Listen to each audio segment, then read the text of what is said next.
1.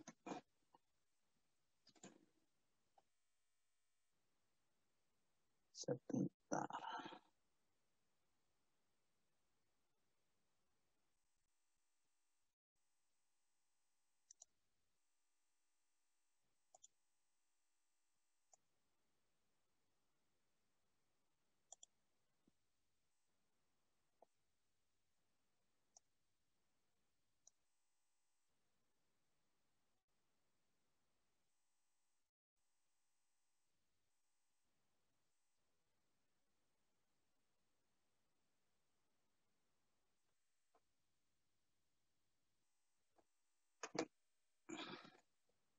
Jadi kita akan belajar yaitu tentang statistika matematika 1. Ada beberapa yang disampaikan bahwa terkait dengan apa itu yang dinamakan dengan statistika matematika. Ini sebagai awal agar kita bisa mempelajari statistika matematik dengan maksimal ya. Mathematical statistik itu pada dasarnya seringkali disebut dengan ilmu statistik atau ilmu statistika gitu, atau sebut statistika itu ilmu statistik. Dilihat dari sudut pandang matematika, yaitu dengan menggunakan teori probability maupun cabang ilmu matematika lainnya, yaitu seperti kalkulus dan aljabar linear. Sehingga untuk bisa mempelajari mathematical statistik atau statistika matematik, maka materi dasar yang perlu dipahami yaitu adalah pertama adalah kalkulus dan yang kedua adalah aljabar linear. Selain teori tentang probabilitas sendiri juga harus dikuasai. Mathematical statistik seringkali disebut sebagai statistical theory. Seperti di IPB itu menyebutkan statistical theory. Tapi juga ada yang meningkat dengan sebutan statmat, ya, statistika matematika. Nah, selain mathematical statistik sebenarnya ada namanya hampir sama, yaitu metode statistik. Kalau metode statistik itu adalah aplikasi dari mathematical statistik. Makanya mungkin adik-adik sudah belajar metode statistik itu adalah aplikasi daripada mathematical statistik. Ada beberapa materi yang ingin kita bahasan atau pokok materi atau pokok bahasan yang ingin kita pelajari dari pertemuan yang kita lakukan. Yang pertama adalah pada pertemuan pertama di minggu pertama yaitu adalah poba-acak. Kemudian yang kedua adalah sebaran poba-acak diskrit, baik itu PDF, CDF, dan MCF. Kemudian di minggu ketiga itu akan belajar sebaran poba-acak kontinu, baik juga PDF, CDF, dan MCF. Kemudian minggu 4 nilai harapan dan varian poba-acak diskrit. Kemudian minggu kelima kita akan belajar nilai harapan dan varian poba-acak kontinu. Kemudian pada minggu ke-6 itu akan pelajari beberapa sebaran poba-acak diskrit, yaitu baik itu uniform, kemudian Bernoulli, binomial, kemudian geometrik. Pada minggu ke-7 kita lanjutkan lagi, yaitu beberapa sebaran poba-acak diskrit, khususnya untuk sebaran negatif binomial, hipergeometrik, Poisson, serta pendekatan sebaran binomial ke Poisson.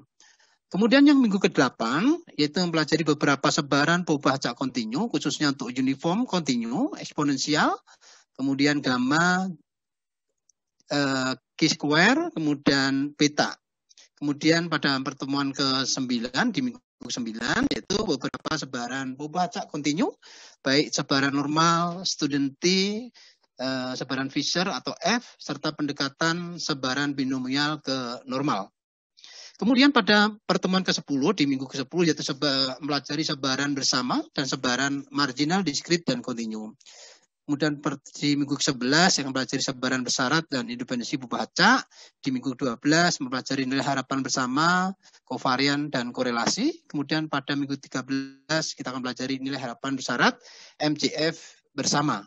Kemudian pada minggu ke-14 atau minggu terakhir kita akan mempelajari sebaran bersama diskrit, teoritis,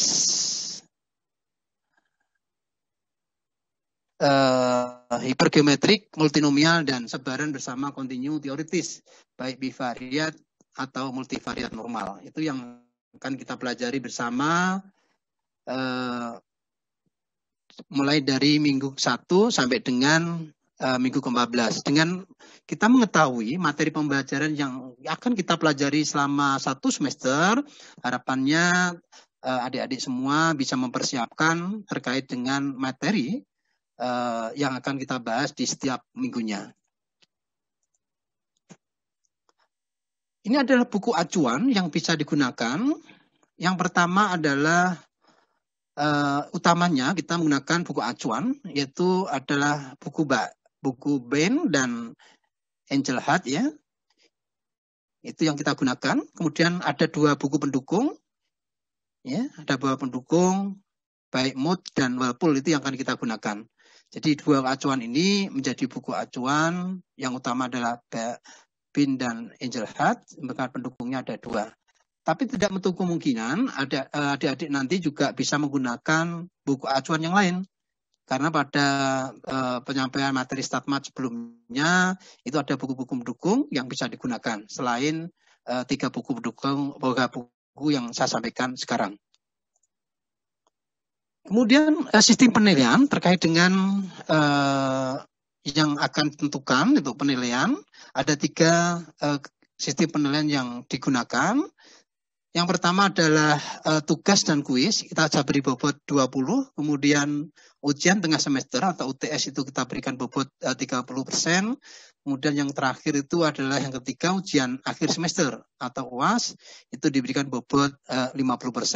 Jadi dengan mengetahui sistem penilaian ini, adik-adik ini nanti bisa memanfaatkan mana-mana untuk bisa mendapatkan nilai, dan mengatur strategi agar nanti dalam kita mempelajari StatMat dalam 1 semester ini bisa maksimal dengan beberapa penilaian yang saya sampaikan ini. Tinggal mengatur strateginya bagaimana. Kemudian untuk pertemuan 1, seperti tadi yang sampaikan, kita akan membahas tentang pembaca atau yang sering disebut sebagai random variable. Review singkat tentang untuk bisa mempelajari random variable atau pembaca itu kita review teori tentang probability.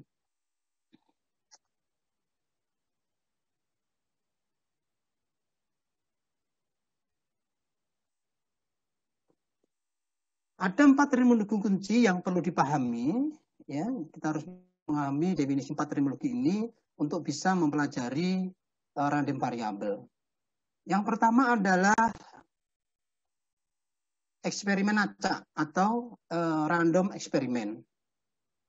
Nah, seringkali eksperimen acak itu atau random eksperimen itu dimaknai juga sebagai probabilistik atau statistical eksperimen.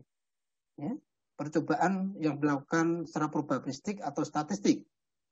Itu memiliki beberapa karakteristik. Yang pertama, ya, memiliki karakteristik yang pertama itu bahwa hasil atau outcome-nya itu tidak bisa diprediksi sebelumnya. Jadi hasil atau outcome-nya tidak bisa diprediksi sebelumnya. Yang kedua, seluruh kemungkinan hasil atau outcome, ya, seluruh hasil atau kemungkinan hasil atau outcome-nya itu bisa didefinisikan. Sebagai contoh misalkan, eksperimen atau percobaan melempar koin 1 kali. Maka ketika kita melakukan melempar koin 1 kali, kita kan tidak bisa tahu, ya, mana kemungkinan yang muncul kan bisa head, bisa tail. Atau head muka atau tail belakang. Jadi kita nggak tahu yang akan muncul persisnya itu apakah mukanya, head-nya, atau tail-nya. Tetapi kemungkinan hasil yang mungkin yang bisa terjadi, kita bisa ketahui. Kalau nggak head, ya tail. Begitu. Jadi kita nggak tahu persisnya, tetapi kita bisa memperkirakan kemungkinan hasil yang mungkin adalah head dan tail ketika melempar koin 1 kali. Ini yang disebut sebagai percobaan acak atau eksperimen acak. Kemudian yang kedua adalah sample space atau ruang sampel, atau seringkali juga disebut sebagai experimental space. Untuk memahami konsep probability dalam konteks eksperimen statistik diperlukan pemahaman konsep berikut, yaitu sample space atau yang dilambangkan dengan huruf besar S, sample space, huruf besar S. Seringkali disebut sebagai semesta. Himpunan yaitu merupakan himpunan dari keseluruhan event yang mungkin terjadi pada suatu eksperimen.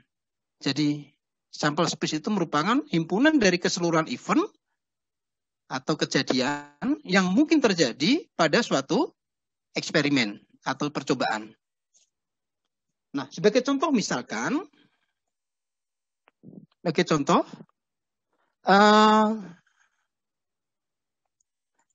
eksperimen 2 buah koin itu dilempar bersama, ya, 2 buah koin dilempar bersama, maka sampel space-nya, ruang sampelnya, S-nya itu kemungkinan hasilnya apa? Pertama itu kalau muncul H, pertama kalau enggak head ya tail yang pertama. Kemudian berikutnya kalau enggak head ya tail lagi. Sehingga kemungkinan hasil ada 4, ya. Ada head tail, atau tail head, ya, atau tail. Jadi bisa muka-muka. Yang pertama muka, kedua muka. Lemparan pertama muka, kedua belakang, atau lemparan ke pertama belakang, lemparan keduanya muka. Atau yang terakhir berarti kemungkinan keempat adalah belakang-belakang, tail-tail. Kan begitu ya. Ini yang mungkin terjadi. Kalau ketika 2 koin dilempar, karena koinnya itu sisinya ada 2, sisi muka dan belakang, atau head itu, atau tail, maka kemungkinan hasil ketika dilempar 2 koin dilempar sekali, atau dilempar secara bersama, maka kemungkinan ada 4 yang mungkin terjadi. Eventnya head tail, tail head, atau tail. Nah, bisa jadi kalau misalkan head itu ditandain sebagai kode 1, 0 itu untuk menggambarkan tailnya. Menggambarkan head, 10 itu head tail, kemudian tail head itu adalah 01, 00 itu untuk tail. Nah, terkait dengan eksperimen tersebut, bahwa ruang sampel itu bergantung pada karakteristik yang menjadi perhatian kita. Pada eksperimen yang sama mungkin saja didefinisikan sampel space yang berbeda. Nah, sebagai contoh misalkan banyaknya head yang muncul ketika 2 koin itu dilempar bersama. Ketika yang menjadi perhatian adalah banyaknya head, maka ruang sampelnya bisa berisi 0, 1, 2. 0 itu terjadi ketika apa? 0 ketika yang muncul adalah koin pertama adalah tail, koin kedua juga tail. Karena banyaknya head-nya 0, karena tail berarti nggak ada, ya kan? Kemudian kalau yang 1, kemungkinannya bisa head tail atau tail atau head. Kan gitu ya? Itu 1. Ketika 2, berarti 2 itu adalah head. Kan gitu ya? Selanjutnya kalau eksperimen waktu tahan hidup dari suatu lampu listrik. Ya, waktu tahan hidup dari suatu lampu listrik. Maka S itu sama dengan suatu himpunan T, himpunan T di mana 0 kurang dari sama dengan T kurang dari tak hingga, karena waktu tahan hidup ya paling rendah adalah 0, ya, tertingginya bisa tak hingga. Ini yang mereka dalam kondisi seperti ini merupakan continuous sample space, ya, dikategorikan sebagai continuous space. Kemudian jika waktu pengamatan cukup dihitung ke satuan jam terdekat, ya, jika waktu pengamatan cukup dihitung dari satuan jam terdekat, maka S itu bisa, ya, anggotanya 0, 1, 2 dan seterusnya. Artinya waktu pengamatan dihitung ke satuan terdekat, bisa jadi 0, ya. 0 menit, 1 ke jam ya, 0 jam, karena memang nggak nyampe ke 1 jam, 1 jam, 2 jam, dan seterusnya. Nah, kondisi seperti ini, maka ini merupakan discrete sample space. Kemudian, misal pada eksperimen di atas, T adalah waktu nyala lampu, Z itu ada intensitas terang yang diproduksi, maka sampel space-nya itu merupakan kombinasi antara T dan Z, di mana T waktu nyala hidup itu berada pada interval 0 sampai dengan tak hingga, sementara Z itu berada pada intensitas terang yang diproduksi itu berada antara 0 sampai dengan tak hingga, sehingga S itu merupakan gabungan dari T dan Z, yaitu suatu ruang space di mana himpunannya adalah T dan Z, di mana 0 kurang dari sama dengan T dan kurang dari tak hingga, dan Z-nya itu 0 kurang dari sama dengan Z kurang dari tak hingga. Selanjutnya, selain sample space adalah terminologi ketiga adalah event. Event atau misalkan event A itu bisa didefinisikan sebagai himpunan bagian dari sampel space. Ini termasuk himpunan kosong dan S itu sendiri. Jadi event A itulah himpunan bagian dari sampel space. Sementara outcome itu didefinisikan sebagai hasil eksperimen, baik berupa hasil pengamatan maupun hasil dari pengukuran. Itu ada namanya outcome. Nah, selanjutnya berdasarkan eksperimen tadi bisa dibentuk menjadi event-event kejadian-kejadian tertentu. Ada kejadian A, ada event B, ya, di mana kumpulan dari event-event tadi, ya, itu eventnya sendiri bisa berupa sample space, ya, set of outcome, ya, set of outcome. Kemudian bagaimana mengaitkan setiap event di dalam sampel space dengan probability-nya? Misalkan event A, berarti nanti ada peluang daripada event A. Kemudian untuk event B, berarti ada probability atau peluang dari event B. Nah, bagaimana mengaitkan antara sampel space dengan probabilitanya? Dalam kaitan ini, misalkan S itu adalah sampel space dari suatu eksperimen, sementara A adalah event tertentu terkait dengan hasil eksperimen, maka probability atau probabilitas dari event A itu ditulis dengan PA, ya, P dalam kurung A besar, A itu event, adalah, ya, probability A itu adalah elemen dari A dibagi dengan elemen dari S. Itu untuk menghitung probability dari event A. Nah, selanjutnya kita akan lanjut terkait dengan bahasan utama. Tadi kita sudah mempelajari empat hal yang harus kita pelajari, pahami untuk bisa belajar tentang Paubaca. Nah, sebenarnya apa sih sebenarnya definisi dari random variable? Kan gitu ya. Nah, ini ada beberapa literatur yang bisa digunakan, ada beberapa buku yang bisa digunakan terkait dengan definisi random variable. Itu yang sumbernya itu bisa dari buku Pin and Engelhardt, kemudian Larson and Marx, kemudian Hawk, ya, Hawk, McKin dan Craig, kemudian Walpole, ya. Itu kata kuncinya kalau lihat dari random variable itu sebenarnya apa?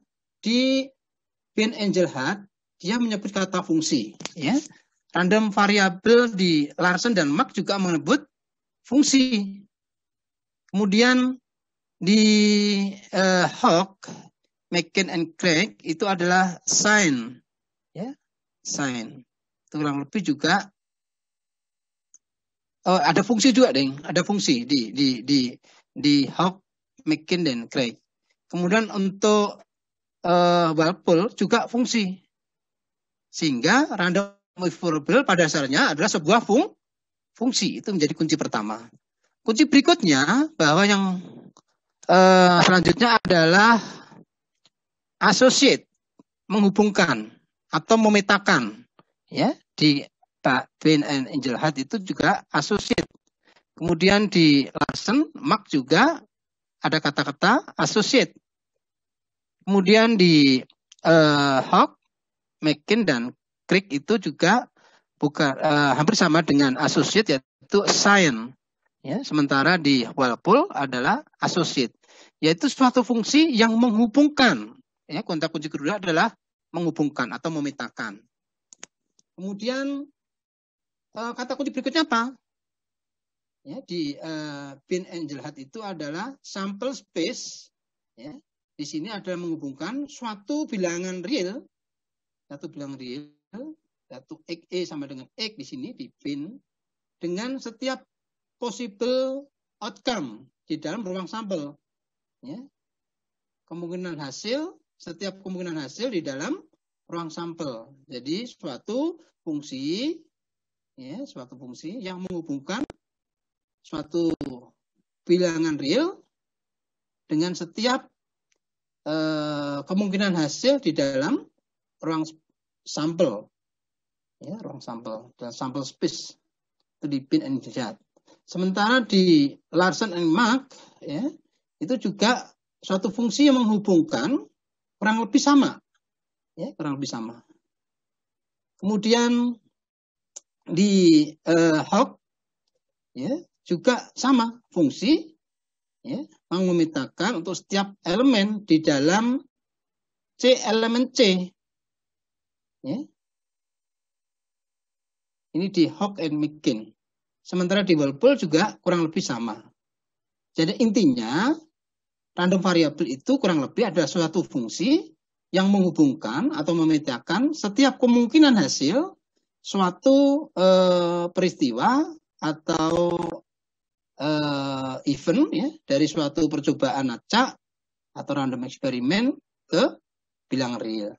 Jadi perlu dipahami bahwa random variable itu kata kuncinya adalah suatu fungsi, ya, fungsi yang menghubungkan atau memetakan setiap kemungkinan hasil, setiap bilangan real dengan setiap kemungkinan hasil di dalam sample space. Itu pada dasarnya yang dikatakan sebagai random variable.